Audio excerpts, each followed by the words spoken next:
Okay, thank you all for coming to Swine Day this year, and then today I'm going to cover a literature review we conducted for my prelim project.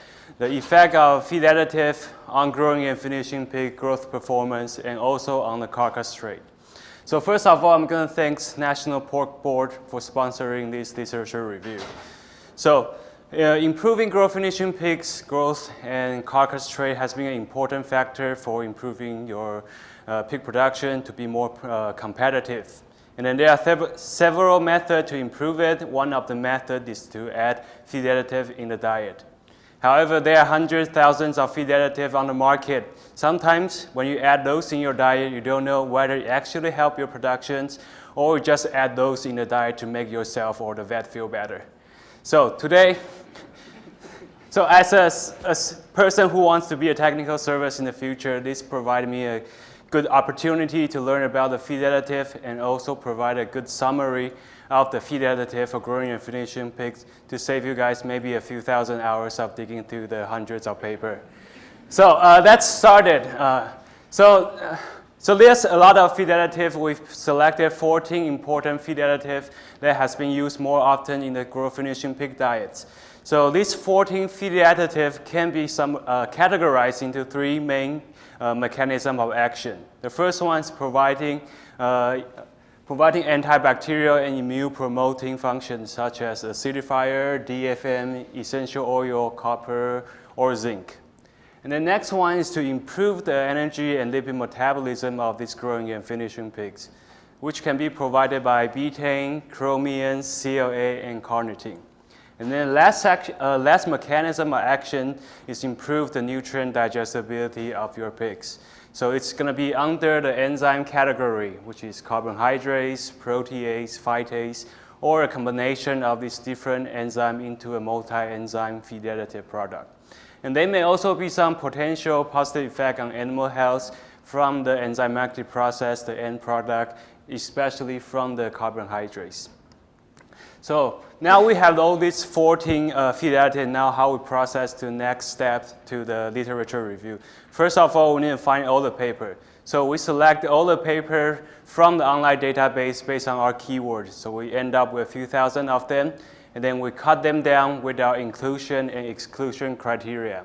So we found the pig, the phase that's growth finishing phase, and the right additive, the right trials for this literature review. So we end up with a total of only 397 papers with 14 feed additive. And then we extract the data for the relative improvement from between control group and the treatment group, which are the group of pigs with the additive. So we extract data for growth performance, also for our carcass characteristics. So with all this data extracted, the relative difference extracted, we have the number of the comparisons for all these papers. And we summarize this comparison based on their magnitude of improvement and also on their significant value. So how are we going to move on to comparing these 14 additives to make sure which one works better than other one? So here we did it this way. So we have two criteria. The first criteria is using the number of comparisons. So we utilize the median comparison of these 14 feed additives so we can know what half of this additive have more research to back it up, which half of it have less research. The next one is using the average improvement of this feed additive. So here we also utilize the median improvement, which is at 1.5% improvement for the average daily gain. So today we're not going to focusing on the top half of this table because those are the feed additive with a below 1.5% improvement. So we're going to focusing on the bottom half. So the first section, which have multi-enzyme, essential oil, and carnitine. So these feed additives provided above 1.5% improvement in average daily gain. However, they have less comparison to back up their data, so they may not be as competitive as the next sections. So the least additive, acidifier, copper, DFM, and yeast, they showed above 1.5% improvement in average daily gain, and also they have more than 36 comparisons in their data. So what this shows that these additives have more evidence to support the improvement in average daily gain. So now let's move on to these pretty slides. So besides using the number of comparison and also average improvement, we can also look at the results based on their direction of the improvement. It's either positive or negative, and also look at their significance value to see whether this additive, when you add it in the diet, can provide a consistent, significant response. So here, let me explain how we set it up. So the x-axis have our 14 selected feed additive. And our y-axis is accumulation of the result on a percentage basis. And then we have the red bar. So the red bar shows that it's a negative response, and the blue bar shows it's a positive response. And for both color, the darker the color means that more significant. So here, the darkest color shows that it's a p-value below 0.05, and then the medium color shows the p-value between 0.05 to 0.1, and then the lightest color shows that p-value above 0.1. And then the white part means that there's no difference between the control group and the treatment group. So here, if you look at the overall distribution of the result, you see, yeah, most additives show the positive response in improving average daily gain. And if you look more closely at the 4 additives we selected previously based on the number of comparison and also based on the average improvement, which are acidifiers, DFM, yeast, and copper. All of them show that there's 70% of the comparison show a positive response, and about 25 and above percentage of the results show the significant response. So which means that these additives may have a potential to significantly improve your average daily gain of growth finishing pigs. So besides looking at average daily gain, we also look at the feed efficiency. So similar criteria to categorize the 14 feed additive. Here, the number of comparison, the median's at 34, and for the average improvement, the median's at 2.6% improvement. So we're only going to look at the bottom half of this table too.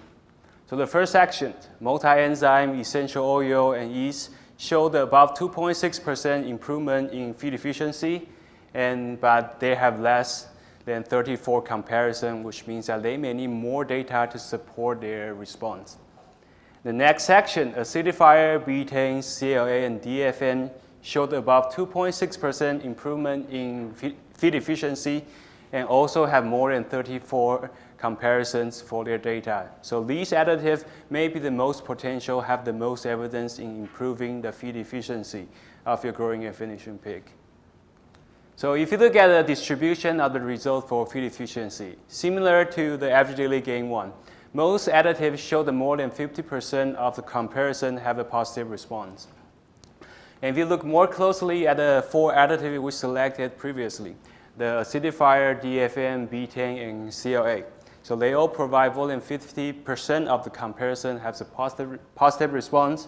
And in this case, DFM and CLA show the more significant positive response compared to the acidifier and betaine, which means that these two may be able to provide a more consistent response compared to those other 2 additives. So now, besides looking at the growth performance, we're also looking at the carcass characteristic of this growing and finishing pig, since carcass is part of the how you make money, how you have a good carcass criteria for your growing and finishing pigs. So today we're not going through all of them, we're just going to focusing on the back fat. So the number of comparison here is the median's at 22, and then for the improvement it's at 1.5% reduction.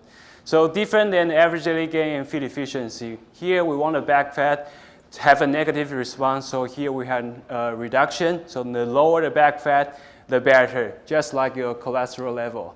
So here we can look at the bottom half of the table. The